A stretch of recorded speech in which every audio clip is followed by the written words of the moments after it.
The sound of the brush against leather echoed through the empty barracks as Private Sarah Martinez worked her way down the long row of combat boots. Her hands moved with practiced precision, each stroke deliberate and thorough. The late afternoon sun streamed through the windows of Fort Harrison, casting long shadows across the polished floor where she knelt. "Look at Martinez," came a voice from behind her. Still playing janitor? Sarah didn't look up. She'd heard it all before. Sergeant Kevin Walsh and his crew of followers loved their daily entertainment, and she had become their favorite target. "I mean, seriously," Walsh continued, his voice dripping with mockery. 3 years of military training, and this is what we get. A boot-shining specialist." The group erupted in laughter. Sarah kept working, her jaw tightening slightly as she moved to the next pair of boots. These were Corporal Johnson's. He always left them caked with mud from the training grounds, expecting her to make them parade-ready by morning. "Maybe we should get her a little badge," chimed in Private Brooks, Walsh's constant companion. "Expert marksman in boot polish." More laughter filled the barracks. Sarah finally looked up, her dark eyes meeting Walsh's smug expression. She was small, barely 5'4", with calloused hands and a quiet demeanor that most people mistook for weakness. What they didn't see was the steel in her spine, forged by years of struggle that these privileged soldiers couldn't imagine. "Something to say, Martinez?" Walsh asked, stepping closer. "Or are you too busy with your important duties?" Sarah stood slowly, setting down her brush. "Just doing my job, Sergeant." "Your job?" Walsh laughed harshly. "Your job is supposed to be protecting this country. Instead, you're here playing house cleaner because you can't cut it in the real military." The words stung because they contained a grain of truth that hurt more than Sarah would ever admit. She wasn't here by choice. 3 months ago, she'd been removed from active combat rotation after what command called an incident. They dressed it up in official language. But the message was clear. They didn't trust her in the field anymore. Sarah Martinez hadn't always been the barracks' designated cleaner. 6 months earlier, she'd been part of an elite reconnaissance unit operating in hostile territory overseas. She'd earned that position through pure grit, fighting her way up from a childhood in East LA where survival meant learning to be invisible, to think fast, and to never show weakness. Her father had been a mechanic who'd taught her that everything had moving parts: cars, people, situations. "Find the weak spot, Mia," he'd always said. "Everything breaks somewhere." He'd died when she was 16, leaving her to care for her sick mother and 2 younger brothers. The military had been her escape, her chance to prove she was more than her circumstances. But that was before Afghanistan. Before the mission that went sideways. Before command decided she was too much of a liability to keep in combat operations. Earth to Martinez. Walsh's voice cut through her memories. "I asked you a question." "What question was that, Sergeant?" Sarah's voice remained steady, controlled. "I asked if you even remember how to hold a weapon anymore, or if you've forgotten everything except how to scrub floors." The comment hit its mark. Sarah's hands clenched at her sides, but her expression didn't change. She'd learned long ago that showing emotion only made the bullies hungrier. "I remember," she said quietly. "Do you now?" Walsh stepped even closer, close enough that she could smell the coffee on his breath. "Because from where I'm standing, it looks like the military made a mistake letting you wear the uniform. Maybe you'd be better suited for civilian work. Cleaning lady, maybe, or waitressing." The barracks had gone completely silent now. Every soldier present was watching the confrontation, waiting to see if Sarah would finally break. She could feel their eyes on her, some eager for a show, others uncomfortable but unwilling to intervene. Sarah had endured worse than Walsh's petty cruelty.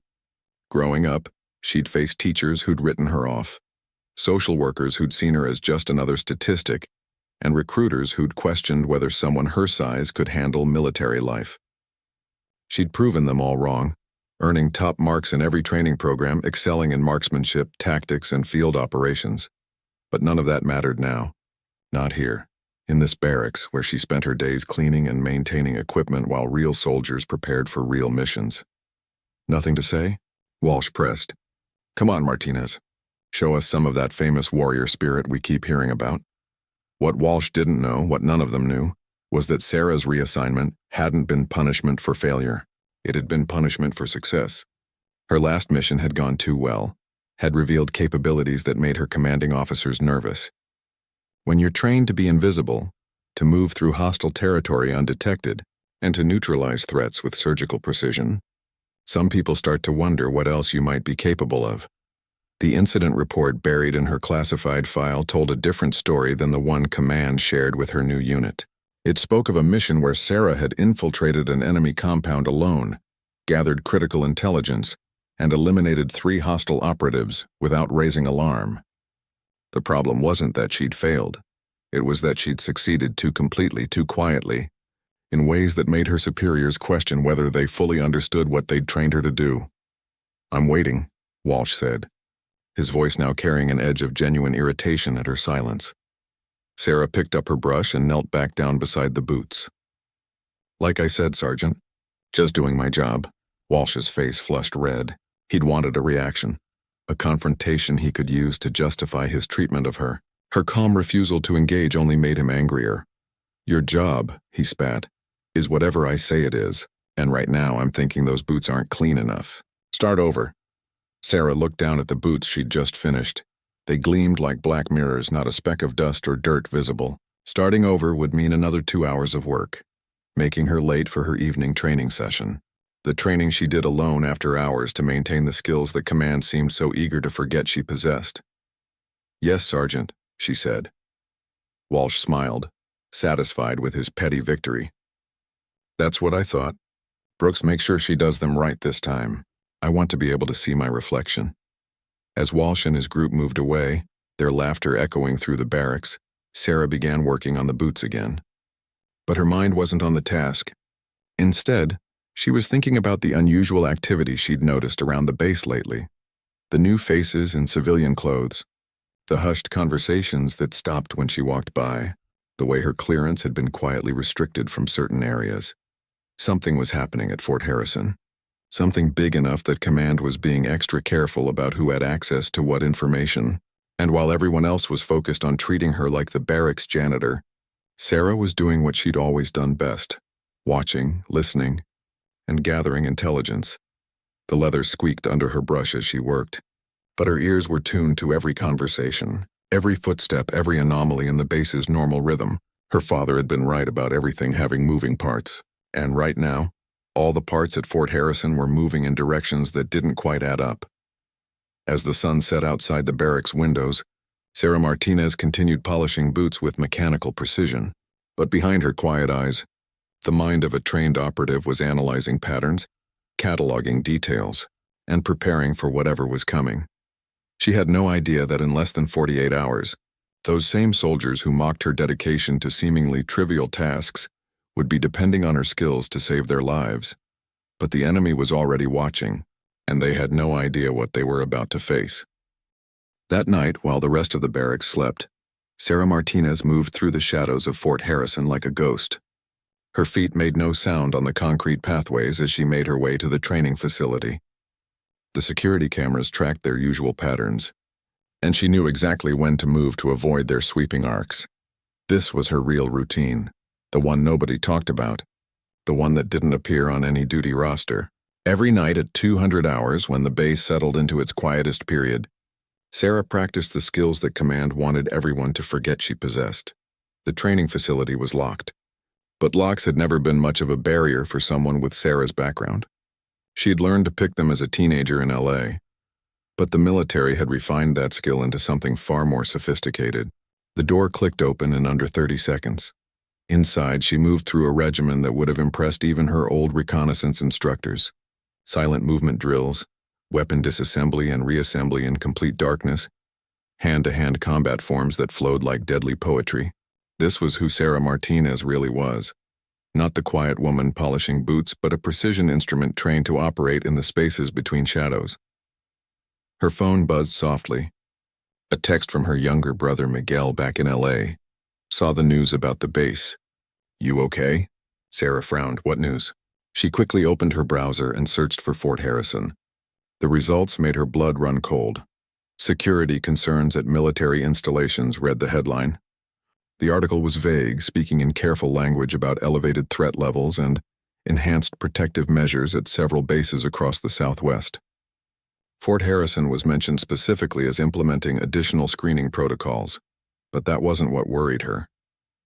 What worried her was that she hadn't been briefed on any security concerns. Despite her current assignment, she still held a security clearance that should have included her in threat assessments. The fact that she was learning about this from civilian news sources meant either command didn't trust her with the information, or something much worse was happening. Sarah's mind raced back through the past few weeks, cataloging the anomalies she'd noticed.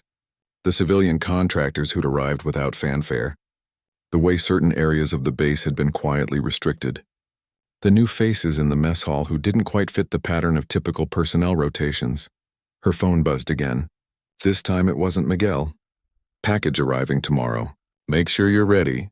Oh, the message came from a number she didn't recognize, but the initial made her heart skip. L could only be Lieutenant Colonel Lisa Chen, her former commanding officer from the reconnaissance unit.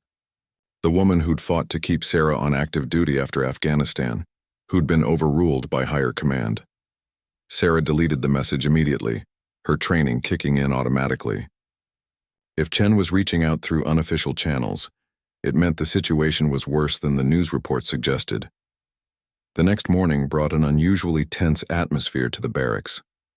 Sarah noticed it immediately as she began her daily routine, the way conversations stopped when officers walked by, the increased frequency of radio chatter, the subtle but unmistakable signs of a base preparing for something.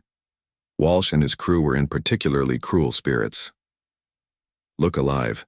Martinez," Walsh called out as she arranged cleaning supplies in the supply closet.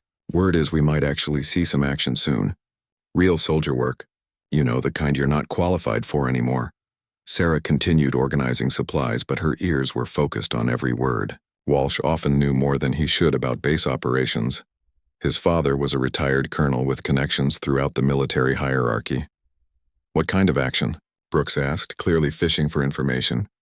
"Can't say much," Walsh replied, his voice dropping to what he thought was a whisper. "But let's just say some very bad people might be trying to pay us a visit.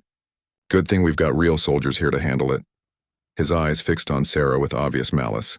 "Wouldn't want to depend on our boot polishing specialist when things get serious." What Walsh didn't know was that Sarah's hearing had been trained to pick up conversations at 3 times the distance he thought was safe. What he also didn't know was that his casual mention of very bad people confirmed her worst suspicions about the increased security measures. As the morning progressed, Sarah watched the base transform in subtle ways. Additional guards appeared at checkpoints. Vehicle inspections became more thorough. The civilian contractors she'd been watching seemed to multiply, though they moved with the kind of coordination that suggested military training. But it was during lunch that she noticed the most concerning detail. 3 men in contractor uniforms were seated at a table near the back of the mess hall. They appeared to be having a normal conversation, but Sarah's trained eyes caught something others missed. They were conducting surveillance. Their positions gave them clear sightlines to all entrances and exits. Their conversation was cover for systematic observation of base personnel. And most importantly, they weren't eating their food. Sarah had seen this before. In Afghanistan, she'd learned to recognize hostile surveillance by watching for the details that didn't fit. These men were professionals, but they weren't American military professionals. Their posture was wrong. Their eating habits weren't consistent with U.S. customs. And despite their perfect English, something about their speech patterns suggested second-language speakers. She forced herself to maintain her usual routine, finishing her meal at the normal pace and clearing her tray without apparent concern. But her mind was racing through possibilities, each one worse than the last. That afternoon, while polishing equipment in the motor pool, she overheard a conversation between 2 mechanics that made her stomach drop. "New security protocols," one was saying. "They want all vehicle inspections logged and reported immediately. Any modifications, any unusual equipment, anything that doesn't match standard specs. Pain in the ass," the other replied. "Though I guess it makes sense with all the weird stuff happening lately." "Weird stuff?" "You haven't noticed. All those new contractors, the brass acting nervous, the way they've been asking questions about base layouts, it's like they're expecting trouble." Sarah's blood turned to ice. If command was asking about base layouts, it meant they suspected someone might try to infiltrate or attack Fort Harrison. But the presence of the suspicious contractors suggested the infiltration might already be underway. She needed to report her observations. But to whom? Her chain of command had made it clear they didn't trust her judgment. Going through official channels would likely result in her concerns being dismissed as paranoia from a soldier trying to regain relevance. That evening, as she prepared for her unofficial training session, Sarah's phone buzzed with another message from the unknown number. Package delayed. Situation fluid. Trust no one. Maintain cover. The message sent chills down her spine. If Chen was warning her to trust no one, it meant the threat wasn't just external. It meant the enemy might already be inside the wire. Sarah changed her evening plans. Instead of heading to the training facility, she began a careful reconnaissance of the base, using routes and methods that would be invisible to normal security patrols. What she discovered confirmed her worst fears. The suspicious contractors weren't just conducting surveillance, they were mapping the base's vulnerabilities. She watched from concealment as one of them used a device to test response times at security checkpoints. Another was photographing areas that should have been off-limits to civilian personnel. Most disturbing of all, she observed a brief meeting between one of the contractors and Staff Sergeant Morrison, a supply specialist with access to weapons storage. The conversation lasted less than 2 minutes, but Sarah's training in reading body language told her that something had been exchanged. Information, maybe more. As she made her way back to the barracks, Sarah realized the horrible truth. Fort Harrison wasn't just under threat of attack, it was already compromised. The enemy hadn't just infiltrated the base, they had inside help, and somehow, she was the only one who'd noticed. Back in the barracks, Walsh was holding court with his usual audience, regaling them with stories of his combat readiness and speculating about the action he'd mentioned earlier. When trouble comes, he was saying, you'll see who the real soldiers are. Not the washouts polishing boots, but the warriors ready to fight. Sarah lay in her bunk, listening to his words while her mind processed everything she'd observed. Walsh and his friends had no idea that the fight was already here, that the enemy was walking among them, preparing for something that would test every soldier on the base. But they were wrong about one thing. When the time came, they wouldn't see the real soldier coming. Because the real soldier was already here, invisible in plain sight. Gathering intelligence and preparing for a battle that only she seemed to understand was already beginning. Tomorrow, Sarah knew, everything would change. The package Chen had mentioned, the infiltrators' preparations, the growing tension on the base, it was all building towards something that would happen soon. As she drifted off to sleep, Sarah Martinez made a decision. Whatever was coming to Fort Harrison, she would be ready, even if it meant operating outside official channels, even if it meant her career, even if it meant everyone else would continue to see her as just the woman who polished their boots. The enemy had made one critical mistake. They'd assumed, like everyone else, that the quiet soldier maintaining equipment was no threat. They were about to learn how wrong they were. The attack began at 0347 hours on a Tuesday morning, just as Sarah had predicted it would. She was already awake, had been for 20 minutes, sitting on the edge of her bunk in the dark barracks. Something in the air felt wrong, the kind of wrongness that came from years of operating in hostile territory, where the difference between intuition and death was measured in heartbeats. The first sign was the power grid. Most people wouldn't have noticed the brief flicker in the emergency lighting system, or the way the ventilation fans stuttered for exactly 3 seconds before resuming their normal rhythm. But Sarah had been mapping the base's electrical systems during her nightly reconnaissance, and she knew that kind of disruption meant someone was testing the infrastructure. She was pulling on her boots when the first explosion shattered. The pre-dawn silence. The blast came from the direction of the communications building, followed immediately by the harsh wail of alarm klaxons. Red emergency lights bathed the barracks in an eerie glow as soldiers stumbled from their bunks. Confused and disoriented. What the hell? Walsh's voice cut through the chaos, but Sarah was already moving. While the others fumbled for their gear, she was dressed and armed, her sidearm secured and her tactical mindset fully engaged. This wasn't random. The communications building wasn't just the source of external communications. It housed the base's internal security network. Whoever had hit it knew exactly what they were doing. Everyone stay calm, Walsh was shouting, trying to assert control over the situation. Wait for orders from command. But Sarah knew there wouldn't be orders from command. Not if the communications building was down. Not if this was the coordinated attack she'd been anticipating. She slipped out of the barracks while the others were still trying to understand what was happening. Outside, the base was descending into chaos.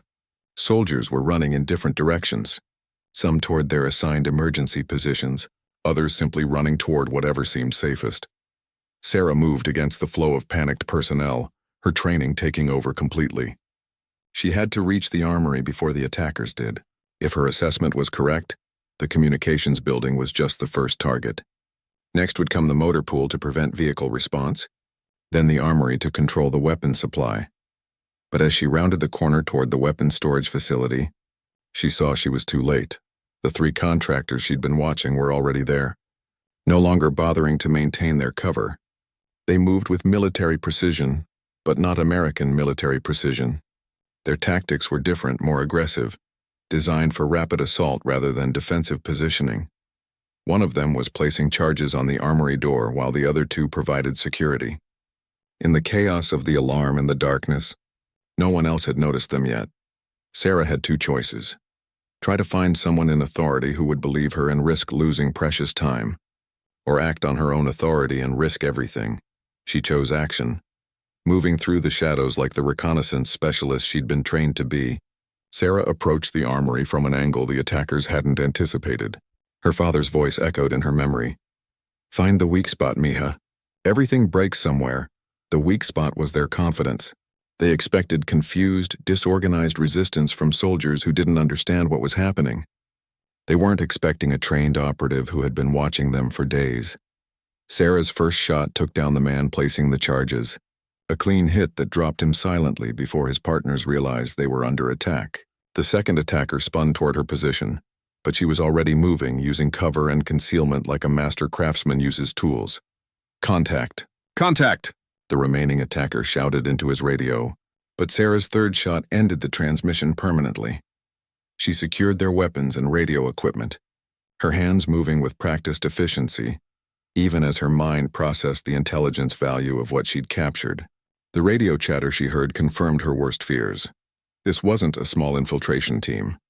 This was a coordinated assault involving at least 24 hostiles, with inside assistance from compromised base personnel. Martinez. The voice behind her made her spin, weapon ready, but it was Brooks, Walsh's constant companion, staring at her with wide, terrified eyes. "What the hell are you doing?" he demanded. "Who are these guys? Did you just—" "Brooks, listen to me very carefully." Sarah's voice was calm, controlled, nothing like the quiet woman who'd been polishing boots 12 hours earlier. "These men are enemy combatants. They've infiltrated the base and they're conducting a coordinated attack. We need to—" "Enemy combatants?" Brooks looked at the bodies, then back at Sarah. "These are contractors. You just killed contractors." "Look at their gear," Sarah said, gesturing to the weapons and equipment scattered around the fallen attackers. "Look at their radio frequencies. These aren't civilian contractors." But Brooks was already backing away, his face a mixture of confusion and fear. "I need to report this. I need to find Sergeant Walsh." "You're in serious trouble, Martinez." As Brooks ran back toward the barracks, Sarah realized her situation had just become infinitely more complicated. Not only was she fighting enemy infiltrators, but she was about to be branded as the threat by her own unit. She grabbed the captured radio and adjusted it to monitor enemy communications. What she heard made her blood run cold. Phase 1 complete. Communications down, first security team eliminated. Moving to Phase 2, target the command structure. Phase 2. Sarah knew what that meant. They were going after the base's leadership. Colonel Harrison's quarters, the duty officers, anyone who could organize an effective response. She had minutes, maybe less, before the attackers reached their next objectives, and she was probably the only person on the base who understood the scope of what was happening. Sarah made a decision that would change everything. Instead of trying to convince others of the threat, she would handle it herself. She'd operate the way she'd been trained in Afghanistan, as a one-person intelligence and elimination unit, moving through hostile territory to neutralize threats before they could achieve their objectives. But first, she needed better equipment. The armory door had been damaged by the explosion the attackers had set off, but Sarah's lock-picking skills got her inside within seconds. She quickly gathered tactical gear that transformed her from a barracks cleaner into what she really was, a precision instrument of warfare.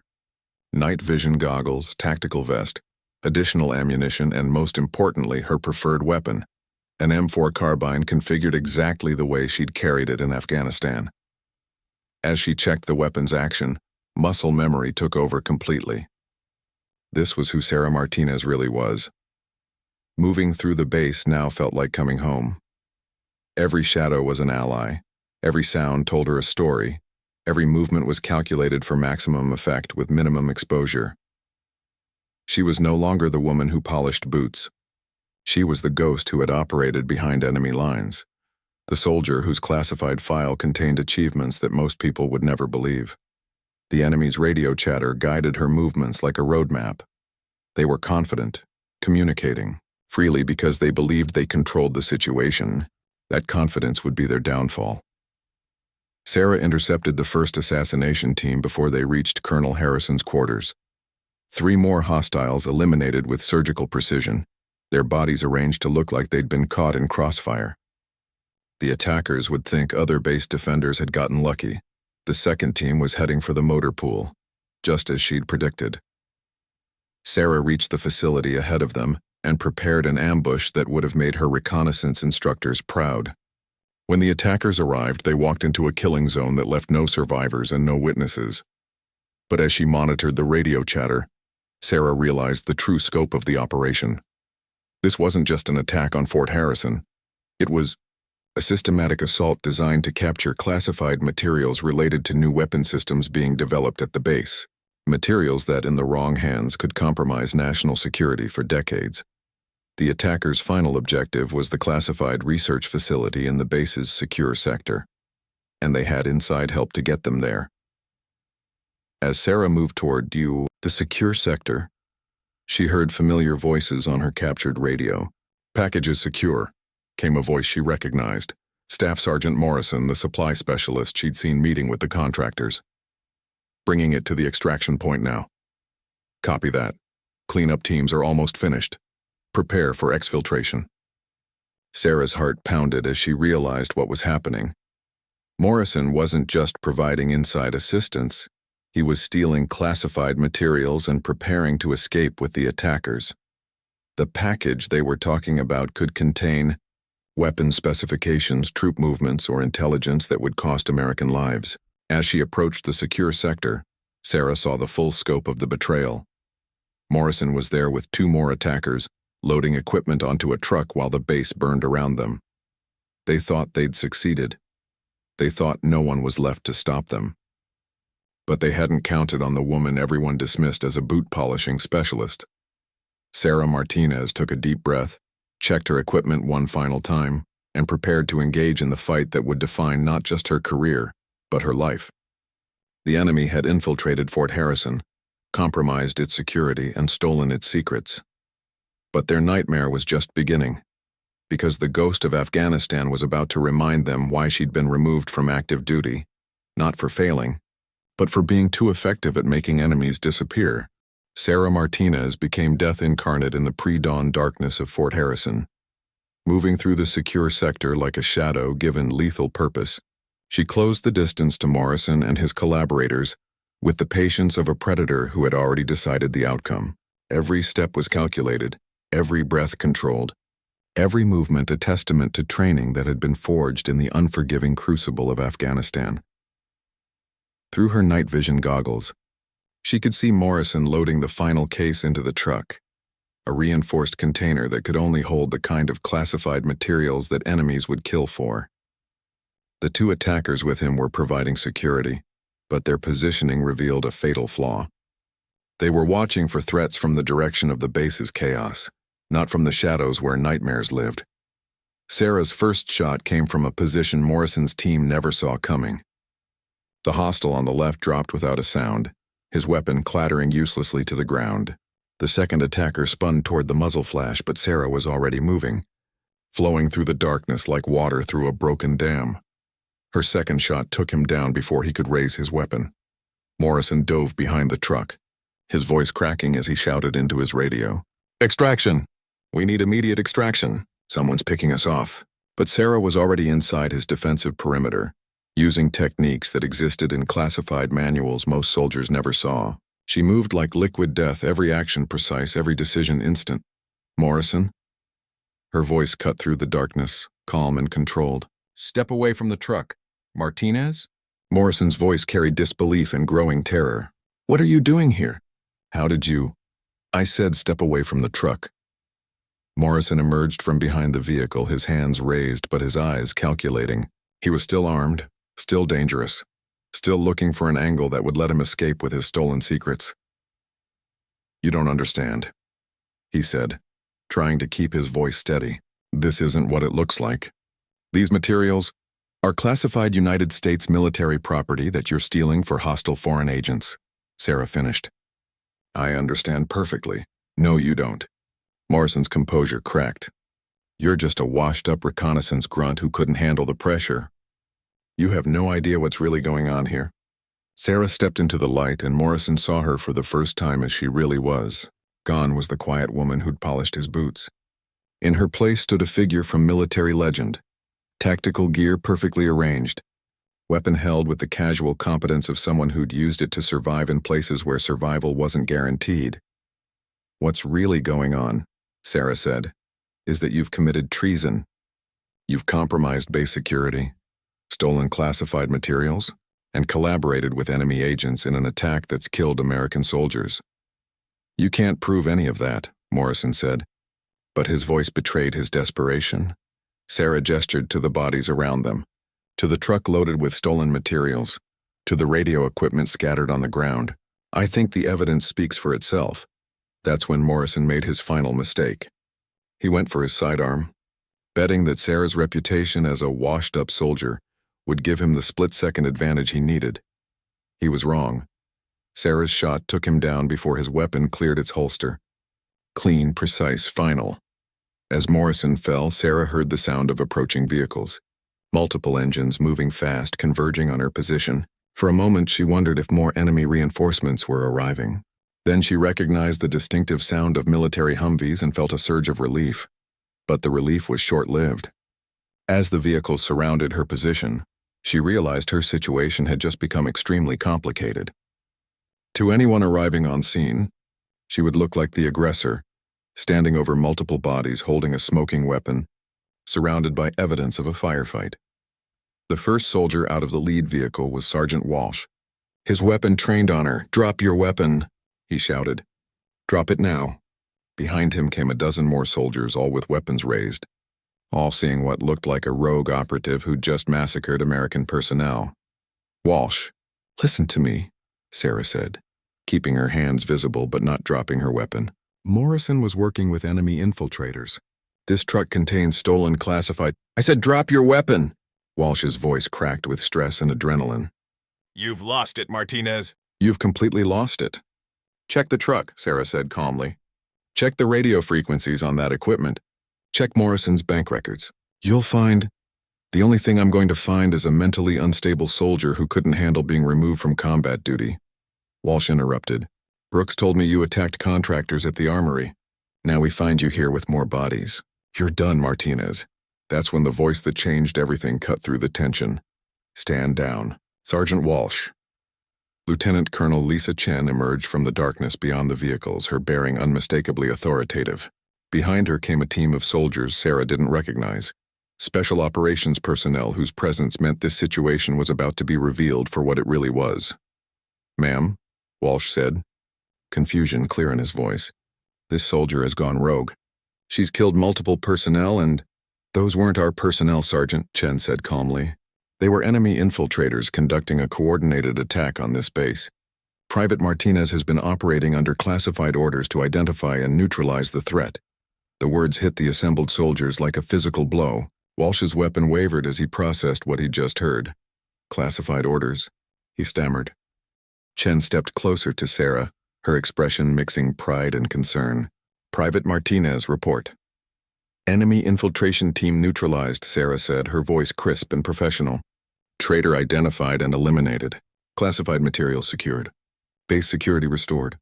"Outstanding work, Private." though I believe a promotion is in order. Chen turned to address the stunned soldiers. You're looking at Staff Sergeant Martinez, one of the most effective covert operatives this military has ever produced. Walsh's weapon dropped completely as the implications hit him. Covert operative?